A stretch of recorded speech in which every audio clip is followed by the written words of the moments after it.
ചേട്ടൻ്റെ മോള് ഋതുമതി ആയതിൻ്റെ ചടങ്ങുകളുണ്ടെന്ന്. ഇന്നലത്തെ ബർത്ത്ഡേ ക്ഷീണം കാരണം ഞാനും ചേട്ടനും കുറച്ച് ലേറ്റായി വരാം. ഞാൻ ആദ്യം അമ്മയുടെ കൊണ്ടുവന്നിരുത്തിയിട്ടാണ് പിന്നെ പോയി ചേട്ടനെ വിളിച്ച് മോനെ റെഡി ആയിക്കൊണ്ട് വരുന്നത്. അപ്പോഴത്തേക്ക് ബാക്കി ടീംസൊക്കെ ഇവിടെ എത്തിയിട്ടുണ്ടായിരുന്നു.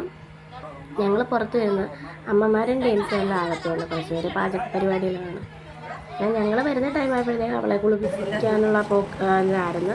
ചന്ദനവും ചന്ദനവും മഞ്ഞളും ഒക്കെ തേച്ച് ആൾ കുളിക്കാൻ കയറിയിട്ടുണ്ട്. എൻ്റെ മോൻ്റെ ബെസ്റ്റ് ഫ്രണ്ടാണ് കേട്ടോ. കുഞ്ഞിനെ രാവിലെയും വൈകിട്ടും എല്ലാം എപ്പോഴും എടുത്തുകൊണ്ട് നടക്കുന്നതാണ്. എന്നും വരുമ്പോൾ വെക്കേഷൻ ടൈമിൽ വരുമ്പോൾ ഞങ്ങൾ കണ്ടില്ല. വിളിക്കാറ് കുഞ്ഞിൻ്റെ ബർത്ത്ഡേക്ക് നീ കാണത്തില്ല. പിന്നെ വീട്ടിനകത്ത് കൂട്ടിയിട്ടത് എന്തായാലും അതുപോലെ നടന്നത്. ഞാൻ കുളിക്കാനൊക്കെ പോയി കുളിയൊക്കെ കഴിഞ്ഞ് റെഡിയായിട്ട് വന്നിട്ട് അവിടുത്തെ പരിപാടിയെല്ലാം കഴിഞ്ഞ് ഞങ്ങൾ നേരെ ടെറസിൻ്റെ മണ്ഡലത്തിൽ പോയി. അവിടെ ഞങ്ങൾ കുറച്ച് ഡാൻസും പാട്ടുകളും ഒക്കെ ആയിരുന്നു. അതിൻ്റെ ഏറ്റവും കുറവ് വേണ്ട.